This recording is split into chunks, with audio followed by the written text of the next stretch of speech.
Hello, friends. This is the story of a billionaire woman. Victoria's car breaks down on a lonely road. A homeless boy, Emir, stops to help. What begins as a simple act of kindness turns into a life-changing journey. Watch how Emir goes from sleeping on the streets to shaping million-dollar deals. This emotional story shows the power of hope, second chances, and believing in yourself. The roadside meeting. The late afternoon sun was melting into the horizon, painting the empty highway in amber light. Wind swept over the asphalt, carrying with it the scent of rain and far-off cities. On this lonely stretch of road outside Atlanta, not a single vehicle passed.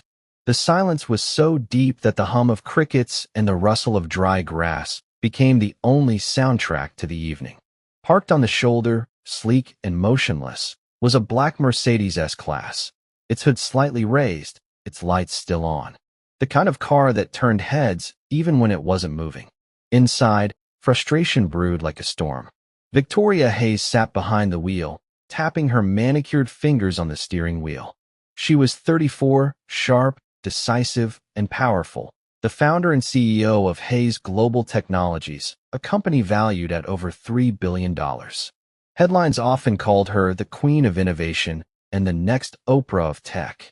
But right now, none of those titles mattered, because Victoria was stranded, and she had 27 minutes before the most important meeting of her career, a $10 million partnership deal that could change the future of her company. "Come on," she muttered, turning the key again. The engine coughed once and died. Nothing. She glanced at her phone. One bar of signal. Barely enough to load a text, let alone summon roadside help.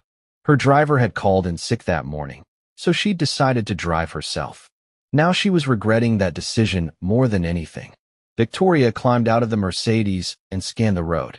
It stretched endlessly in both directions, silent, empty, and cruel. A few birds circled lazily in the fading sky, but there were no headlights, no saviors. She checked the time again. For 3:33 p.m. The meeting was scheduled for 5 o'clock. Her heart pounded. Missing this deal wasn't an option. The investor was flying back to Dubai tomorrow. If she didn't make it, they'd walk, and the dream project she'd spent years building would collapse before it even started. She kicked at the gravel beside the car. Why now? And then she saw him. A figure appeared on the horizon, thin, carrying something metallic that clattered softly with each step. As he came closer, she could make out details: torn jeans, a faded army jacket, scuffed sneakers. He pushed a rusted shopping cart filled with what looked like scrap metal and plastic bottles. His hair was messy, his face tired, and yet his eyes, when she finally saw them, were calm and intelligent. He looked no older than 20. The boy stopped when he reached the Mercedes. "Car trouble?" he asked, voice polite but cautious. Victoria hesitated. He was clearly homeless. Everything about him screamed, "Don't trust me." But desperation overruled hesitation. "Yes," she said, exhaling. "It just stopped. I don't know why."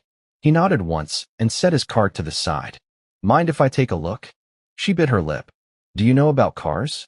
He shrugged. "I used to. Can't promise anything, but I can try." Victoria stepped back, watching as the boy, Emir, rolled up his sleeves and peered under the hood. His hands moved with surprising confidence. He checked the battery connection, traced a cable, twisted a bolt. Each movement was deliberate, efficient, careful. "Fuel line's fine," he murmured. "Starter relay's good too." "You really know what you're doing," she said quietly. He gave a faint smile. "Used to fix cars with my dad." Before. He didn't finish the sentence, and she didn't ask. For a few minutes, the only sounds were his tools and the occasional gust of wind. Then he stepped back, wiping his hands on his jacket. "Try it now," Emir said. Victoria slid back into the driver's seat and turned the key. The engine roared to life on the first try. Her mouth fell open. "How did you?"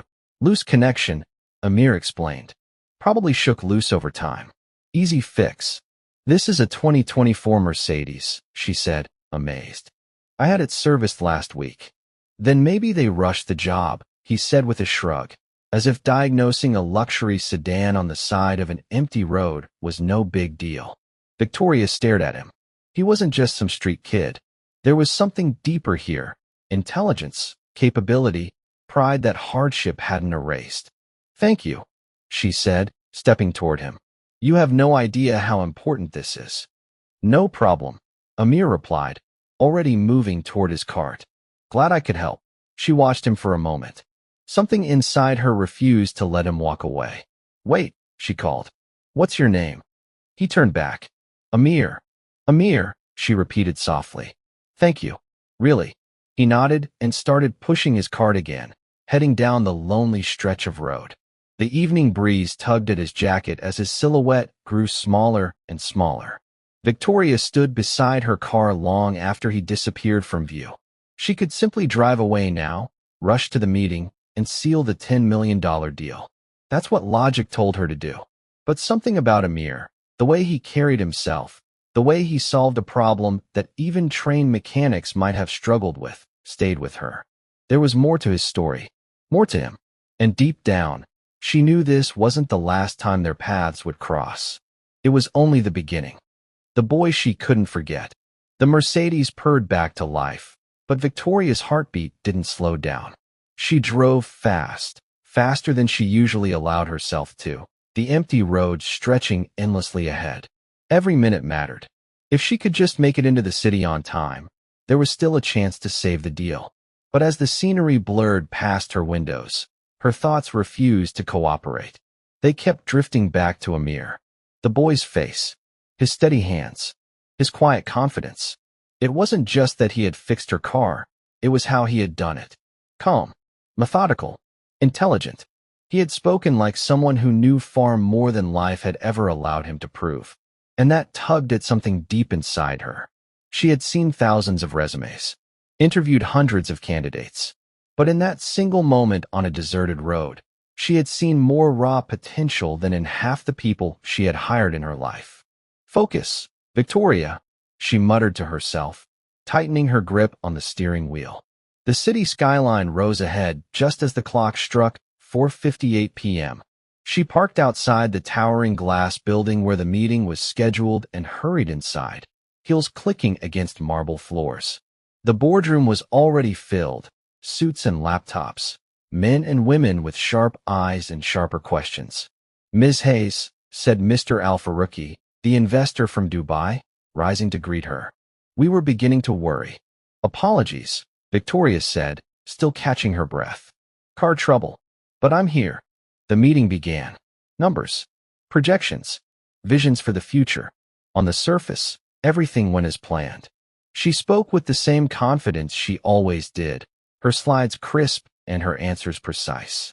But even as she discussed global expansion and ROI, part of her mind was still on that empty road and the boy with the rusted shopping cart. By 6:30 p.m., the deal was signed. $10 million. Done. A victory most CEOs would have celebrated with champagne and a press release. But when Victoria stepped out into the cool evening air, she didn't feel victorious. She felt unsettled. The next morning, Victoria sat at her office desk, staring at the city skyline from the 47th floor. Her assistant, Lena, was reading out her schedule. 10 o'clock, call with the legal team. 11, interview with Tech Weekly. Lunch with the CFO at 1. Then, cancel the lunch, Victoria interrupted. Lena blinked. "Ma'am, I have something more important." Lena hesitated but nodded. She knew better than to question Victoria when she used that tone. 2 hours later, Victoria's black Mercedes rolled down that same lonely road where it had stalled the day before. She slowed near the spot, scanning the roadside. Nothing. No sign of Emir or his cart. She drove a little farther. Still nothing. Finally, she pulled over and got out, standing beneath the afternoon sun. The wind was gentler today, brushing her hair against her cheeks. The highway stretched silent and empty once more. "Where did you go?" she whispered. It would have been easy to give up, to tell herself it was fate that their paths crossed once and nothing more. But Victoria Hayes was not a woman who gave up easily. Not when her instincts told her there was more to a story. So she tried again the next day, and the day after that. 3 days passed with no luck, until, on the 4th day, she spotted something from a distance. the faint rattle of metal wheels. A figure walking slowly along the road, pushing a familiar rusted cart. It was him. Victoria pulled over and stepped out of the car before she even knew what she was going to say. "Emir," she called out. He stopped, startled, his expression shifting from confusion to surprise as she approached. "Victoria," he asked, "what are you doing here?" "I came back to find you," she said honestly. He frowned slightly, unsure how to react. "Why?" "Because I can't stop thinking about how you fixed my car." "You said you used to work on cars with your dad. Were you a mechanic?" He shook his head. "Not officially. I used to fix things. Cars, radios, anything broken. My dad was a mechanic, though. He taught me everything." "And what happened?" she asked gently. Amir's eyes shifted to the horizon. "Life happened. He passed away. Things got hard. I couldn't finish school. I bounced around and ended up here." There was no self-pity in his voice, just quiet acceptance. And that, more than anything, made Victoria's heart ache. "You're smart," she said. "Smarter than most people I've interviewed. You shouldn't be out here." He gave a small, bitter laugh. "That's nice of you to say, but companies don't hire people who don't have an address. Or a degree." "Maybe companies don't," she said softly. "But I do." Emir blinked. "What?" Victoria took a deep breath. "I'm offering you a chance. A real one. Come work for me. Not as a janitor or some entry-level job. I want you in our innovation lab. I want to see what you can do with the right tools, the right environment." For the first time since she'd met him, Emir looked truly speechless. "You don't even know me." "I know enough," she replied. "I know that you saw a problem and fixed it. I know that you didn't hesitate to help a stranger. And I know that potential like yours doesn't come around often." Silence hung between them, broken only by the rustle of grass in the wind. "Think about it," Victoria said finally. "I'm not here to force you. But if you're ready to change your life, I'll make sure you get that chance." She handed him a small card, her personal number, written in elegant black ink. Then she turned and walked back to her Mercedes, leaving Emir standing there, the card trembling slightly in his hand.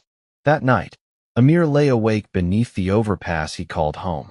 The stars above were cold and distant, and the hum of traffic from faraway streets was his lullaby. He turned the card over in his hand again and again. Victoria Hayes, CEO, Hayes Global Technologies. It didn't feel real. Offers like that didn't happen to people like him.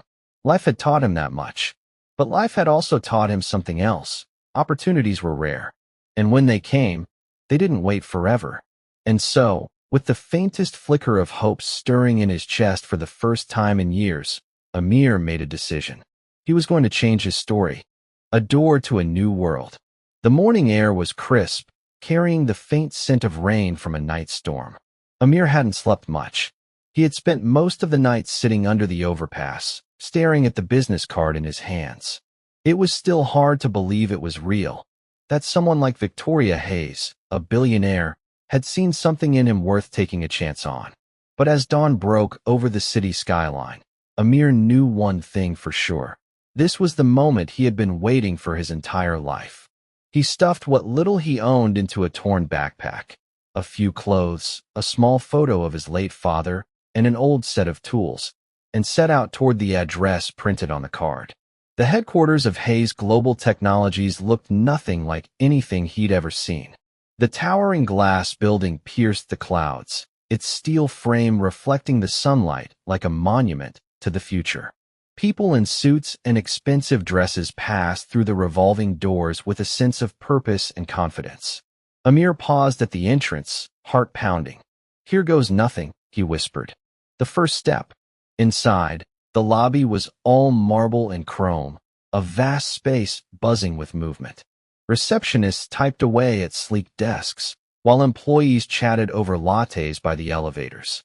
Emir felt out of place instantly, his worn jeans and old sneakers drawing curious glances from people who probably spent more on lunch than he owned in total. "Can I help you?" asked the receptionist, her polite smile faltering slightly as she looked him up and down. "I'm here to see Victoria Hayes," Emir said, trying to sound confident. "She invited me." The woman raised an eyebrow but checked her screen. A moment later, her expression softened. "Ah, yes, Mr. Emir. She's expecting you. Take the elevator to the 47th floor. Emir nodded, his palms sweaty as he stepped into the elevator. Each floor that passed seemed to echo the same thought in his mind. You don't belong here.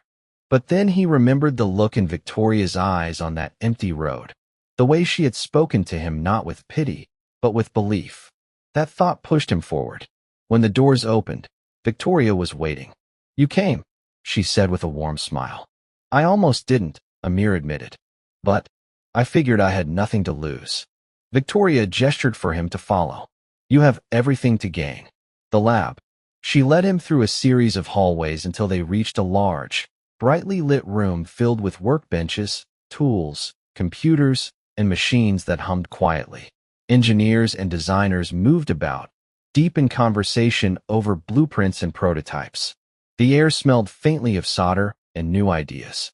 This, Victoria said, spreading her arms, is the innovation lab. It's where ideas are born. Emir's eyes widened as he took it all in. He had dreamed of places like this, back when he was a kid, fixing broken radios in his father's garage. Back then, they didn't have cutting-edge tools or 3D printers. They had old screwdrivers and creativity. But they built things anyway. This is where you'll start, Victoria continued. I'm not giving you a job title yet. I want you to learn, explore, ask questions. See what sparks your curiosity. Are you sure about this? He asked quietly. I don't have a degree. I don't even have a high school diploma. Victoria looked at him firmly. I didn't hire a piece of paper, Emir. I hired a mind. And yours is sharper than most I've seen. Her words gave him a small spark of courage. A rough start. The first week wasn't easy. Most of the engineers were polite but distant. A few whispered when they thought he couldn't hear. Who is he? Probably a charity case. He's going to mess something up. Emir ignored them and focused on what he knew, observing, listening, and asking questions. He studied the schematics on the walls, learned the software, and watched how the team approached problems. At night, he read articles on engineering and technology at the public library, taking notes by the dim light until the guards kicked him out. Days turned into weeks. Slowly, Emir's confidence grew. One afternoon, he noticed one of the senior engineers, Calvin, struggling with a prototype engine. The motor wouldn't calibrate correctly, and the team had spent 3 days trying to fix it with no luck. Can I try something? Emir asked hesitantly. Calvin sighed. Be my guest. Emir studied the wiring and immediately saw the issue, a misaligned sensor causing a chain reaction of errors. It was a simple fix, but no one had thought to check it. He adjusted the connection, rewired a small circuit, and flipped the switch. The engine hummed to life. The room fell silent. Calvin stared at him, wide-eyed. How did you know that? Pattern recognition, Emir said with a small shrug. The fault was too consistent to be random. Word spread quickly. The homeless boy had solved a problem that had stumped the team for nearly a week. From that day on, people started treating him differently. Later that evening, Victoria called him into her office. She stood by the window, looking out over the glittering city skyline. I heard about what you did, she said. It was nothing, Emir replied. Just basic troubleshooting. Victoria turned to face him. It was everything. Most people would have given up after the first day. You didn't. That's why you're here. Emir smiled faintly. I just want to prove that you didn't make a mistake. You already have, she said. But remember, this is just the beginning. I didn't bring you here just to fix engines. I brought you here because I believe you can build them, design them, lead projects, maybe even run this place one day. Her words hit him harder than he expected. Run this place one day? The thought felt impossible, yet thrilling. Thank you, he whispered. Victoria smiled. Don't thank me yet. Thank yourself when you get there. As Emir walked out of her office that night, the city lights glowed like 1,000 promises beyond the glass walls. His world had changed more in a month than he thought possible in a lifetime. He was no longer the boy who pushed a rusted cart down a lonely road. He was part of something bigger, a team, a mission, a future. But deep down, he knew this was only the first step. Bigger challenges were coming, harder decisions, and perhaps opportunities he couldn't even imagine yet. But one thing was certain. He would never go back to the life he had before. not when the door to a new one had just opened. 3 months had passed since Emir first walked through the glass doors of Hayes Global Technologies. In that short time, his life had transformed completely. He had gone from sleeping under bridges to designing components for one of the most advanced technology companies in the world. He still couldn't believe it sometimes. The crisp white badge with his name on it, the keycard that opened doors once reserved for the brightest minds in engineering. But the real proof of his progress wasn't in the badge or the title. It was in the respect he now saw in people's eyes. The same engineers who had once dismissed him now sought his opinion. Calvin often asked for his insight before presenting designs. Others invited him to brainstorming sessions, curious about his unconventional ideas. Emir had gone from being the charity case to someone whose ideas mattered. But Victoria had warned him from the start. Real growth doesn't happen in comfort. It happens in crisis. That crisis was about to arrive. The impossible deadline. On a rainy Monday morning, the executive team gathered in the top-floor conference room. Victoria stood at the head of the table, a calm but determined look on her face. Emir was there too, seated near the end, still unused to being part of such high-level meetings. "Ladies and gentlemen," Victoria began, "we've received a challenge and an opportunity." She tapped the screen behind her, revealing the logo of a powerful global client. Nova Dynamics wants us to design a new generation of micro-engine systems for their autonomous vehicles. If we deliver, the contract is worth over $300 million. A murmur rippled through the room. Nova Dynamics was one of the biggest names in tech. Partnering with them would put Hayes Global on the global map in ways nothing else could. But, Victoria continued, they want a working prototype in 8 weeks. 8 weeks. The room went silent. "That's impossible," Calvin said flatly. "The current design cycle is 5 months, minimum. Then we'll have to break the cycle," Victoria replied. "I didn't accept this challenge because it was easy. I accepted it because I believe this team can do it." Her gaze shifted to Emir for a brief moment. He felt his pulse quicken. She wasn't just speaking to the team. She was speaking to him. A radical idea. The next few weeks were a blur of activity. The lab ran 20-hour days. Engineers slept in their offices. Coffee cups piled up like small mountains. Despite the long hours, progress was slow. The design was too complex, the deadline too short.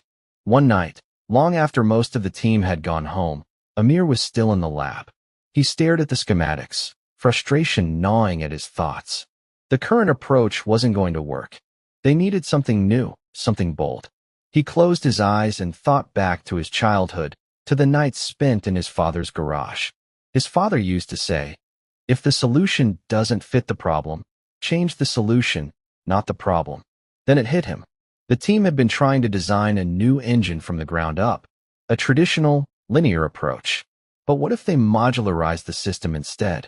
Build small, independent units that work together like pieces of a puzzle. It would be faster, more efficient, and easier to scale. It was a radical idea, one that most traditional engineers would scoff at, but it might just save the project. The next morning, Emir presented his idea to the team. "It's risky," Calvin said, frowning at the holographic model. "We've never built anything like this." "Exactly," Emir replied, "which is why we should. We don't have time for safe. We need bold." Victoria listened quietly as the debate unfolded. Finally, she spoke. "Let's do it," she said. Calvin blinked. "You're serious?" "Completely," Victoria said. "If we're going to fail, we'll fail trying something extraordinary. Emir, you'll lead the modular systems team." Emir's eyes widened. "Me? You brought the idea," she said. "Now prove it works." Under pressure, leading a team was nothing like fixing a broken wire. It was harder, much harder. Emir had to coordinate with people who had decades more experience than he did, earn their trust, and inspire them to take risks. Many were skeptical at first, but his passion was contagious. "Let's rethink everything," Emir told them. "No assumptions. No limits. We're not engineers right now. We're inventors." Day by day, the prototype began to take shape. There were failures, countless failures. Circuits that fried. Modules that didn't sync. nights when Emir doubted himself more than he ever had before. But every time he felt like quitting, he remembered the day he fixed Victoria's Mercedes on that lonely road. That was the moment he decided his life would never be defined by failure again. By the 6th week, the prototype was nearly complete, and it was unlike anything Hayes Global had ever built. Compact, efficient, and scalable. The modular design even improved performance by 18%. But there was one final hurdle, the integration test. If the modules didn't sync perfectly, the system would fail. And if it failed now, 2 months of relentless work would go up in smoke. The moment of truth. The entire company gathered in the testing bay that Friday morning. Journalists and investors were present too. Victoria stood with her arms crossed, watching silently as Emir prepared the system. "Are you ready?" she asked. Emir took a deep breath. "As I'll ever be." He connected the final link. Lights flickered across the console. The modules hummed softly, communicating with one another. Data streamed across the screen. Then, with a rising whir, the engine powered on, perfectly synchronized. It worked. The room erupted into applause. Engineers cheered. Calvin clapped Emir on the back, grinning from ear to ear. Victoria smiled. The proud, knowing smile of someone who had believed all along. "Ladies and gentlemen," she announced, "meet the future of autonomous propulsion." Emir exhaled, his knees weak with relief. For the first time, he didn't feel like an outsider trying to prove himself. He felt like he belonged. Later that evening, as the team celebrated in the lab, Victoria pulled Emir aside. "You did it," she said. "We did it," Emir corrected. "All of us." She shook her head. "No, Emir. You changed everything. Without your idea, we'd still be chasing a deadline we could never meet." Emir smiled. "I just remembered what my dad taught me, to look at problems differently." Victoria's eyes softened. "Your father would be proud." For a long moment, they stood silently, looking at the glowing prototype before them, the product of belief, persistence, and second chances. "Emir," Victoria said finally, "this is just the beginning. I want you to lead the next phase, not just on this project, but across our innovation division. It's time you stepped into a bigger role." Emir's heart raced. A year ago, he had been sleeping under bridges. Now, he was being offered the chance to lead cutting-edge projects worth millions. He nodded slowly. "I'm ready." A year had passed since the day Emir fixed a stranger's Mercedes on a lonely road, a day that had changed the course of 2 lives forever. Now, he stood in a boardroom with floor-to-ceiling windows overlooking the skyline of Atlanta, the very city he used to wander on foot searching for scraps and shelter. But today, he wasn't looking for a place to sleep. He was looking out at a future he had helped build. In front of him, a prototype engine, the same modular system he and the team had created, was mounted on a pedestal surrounded by media, investors, and industry leaders. Cameras clicked. Reporters murmured excitedly. The story of the homeless boy who had become a rising star in the tech world had spread like wildfire. But for Emir, the headlines didn't matter. What mattered was what came next. Victoria entered the room, her presence commanding as always. Yet her eyes held warmth as they found Emir's. "Ready for this?" she asked. He smiled nervously. "I think so." "Good," she said. "Because today isn't just about a project launch. It's about a new chapter for both of us. A proposal beyond a paycheck." The press conference began, and Victoria took the stage first.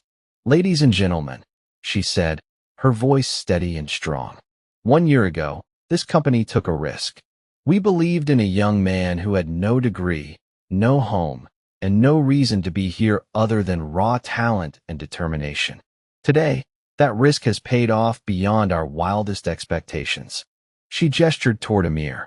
"Meet Emir, the lead architect of our new modular propulsion system, the mind behind technology that will redefine the future of autonomous vehicles." Applause thundered through the room. Emir stepped forward, heart pounding, and took the microphone. "I don't have a fancy speech," he said honestly. "A year ago, I was sleeping under bridges, trying to survive.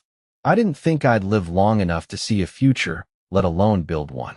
But someone believed in me when I didn't believe in myself.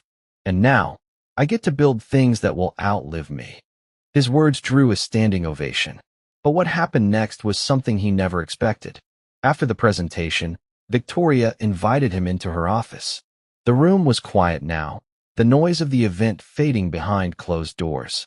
She walked to her desk and picked up a folder, heavy, leather-bound, embossed with the Hayes Global logo. "Emir," she said, turning toward him. "It's time we talked about the future." He frowned slightly. "The future?" She handed him the folder. Inside were legal documents, official and neatly typed.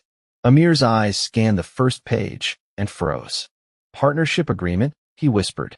Victoria smiled. "Yes. I don't want you just as an employee anymore. I want you as a partner. I'm offering you a 20% stake in a new division we're launching, Hayes and Emir Innovations." The room seemed to tilt. I don't understand."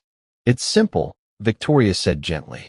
"Your ideas, your leadership, your vision, they're too important to belong to someone else. I want you beside me as an equal, not a worker, not even a department head, a partner." Emir stared at the papers, struggling to process what he was reading. A year ago, he had been invisible to the world. Now, someone was offering him a stake in a company worth millions. "Why me?" he asked quietly. Victoria stepped closer. "Because you remind me of myself. Because you see solutions where others see dead ends. And because you changed this company as much as it changed you." A dream realized. Signing that partnership agreement was the most surreal moment of Emir's life. Lawyers finalized the details. New branding was unveiled. And soon, the company that had once been Victoria's alone was now shared between them. The following months were a whirlwind. Hayes and Emir Innovations exploded in growth, attracting clients from around the world, winning awards, and setting new industry standards. Emir spearheaded projects that pushed the boundaries of what technology could do. Victoria negotiated global deals that took their work to markets they had only dreamed of before. Their partnership wasn't just business. It was built on trust, respect, and a shared belief in second chances. One evening, as they watched the sunset from the rooftop of their headquarters, Victoria spoke softly. "Do you ever think about that day on the road?" she asked. "All the time," Emir said, smiling. "If my father hadn't taught me how to fix an engine, if your car hadn't broken down, if I had walked past you instead of stopping, none of this would exist." "Life's strange like that," she said. "It hides opportunities in the most unexpected places." He nodded. "That day saved my life." Victoria shook her head gently. "No, Emir. You saved your life. You just needed someone to open the first door. A promise to pay it forward." As their company grew, Emir never forgot where he came from. He used part of his earnings to create the Hayes Emir Foundation, an organization dedicated to providing technical training and job opportunities for homeless youth and underprivileged individuals. Workshops, mentorship programs, and apprenticeships began to change hundreds of lives, just like his had changed. One afternoon, while visiting one of the foundation's new centers, Emir watched a group of teenagers dismantle and rebuild old engines, their faces lighting up with curiosity and pride. A young boy approached him shyly. "Mr. Emir," the boy said, "do you really think someone like me can work for a company like yours?" Emir knelt down so they were eye level. "I don't think you can," he said. "I know you can. Because I was you." The boy's eyes widened, and in them, Emir saw a reflection of his own younger self, lost, uncertain, but full of potential waiting to be discovered. The road ahead. Years later, people would tell the story of Victoria Hayes and Emir Khan, the billionaire CEO and the homeless boy whose paths crossed on a forgotten road. They would speak of the company that changed industries and the foundation that changed lives. But for Victoria and Emir, it was never just about money or success. It was about a chance encounter that became a lifetime partnership, about believing in possibilities when the world saw none, about the power of kindness to rewrite a destiny. On a warm summer evening, as the city lights glittered below and their company's name shone proudly on the skyline, Emir turned to Victoria with a smile. "Do you think we've made it?" he asked. Victoria laughed softly. "Made it? Emir, we're just getting started." And with that, The boy who once had nothing and the woman who once had everything stepped into the future. Partners, innovators, and proof that sometimes the smallest acts of kindness can spark the greatest stories ever told. Don't forget to like, share, and subscribe our channel.